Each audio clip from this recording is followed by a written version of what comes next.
Welcome back તો રાજકોટ જિલ્લામાં વરસાદી માહોલ યથાવત છે। રાજકોટના ગોંડલમાં ધોધમાર વરસાદ વરસ્યો છે।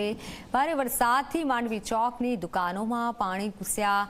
રાજકોટમાં વિવિધ પંથકમાં વરસાદી માહોલ જામ્યો છે। મેઘરાજાની પધરામણી થઈ છે। ભારે વરસાદથી માંડવી ચોકની દુકાનોમાં પાણી ઘૂસ્યા હતા। ઠેર ઠેર પાણી ભરાવાની સમસ્યા પણ સર્જાઈ હતી।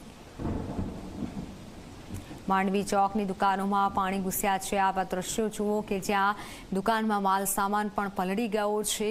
ઘણી દુકાનો આવેલી છે માંડવી ચોકમાં અને ત્યાં દુકાનોમાં પાણી ઘૂસી ગયા છે। જે સામાન રાખવામાં આવ્યો છે તે તમામ સામાન પલળી ગયો છે। ભારે વરસાદના કારણે વેપારીઓને પણ નુકસાન પહોંચ્યું છે। દુકાનની અંદર રાખેલો સામાન પલળી ગયો છે। રાજકોટના ઘણા વિસ્તારોમાં અત્યારે વરસાદી માહોલ જામેલો છે।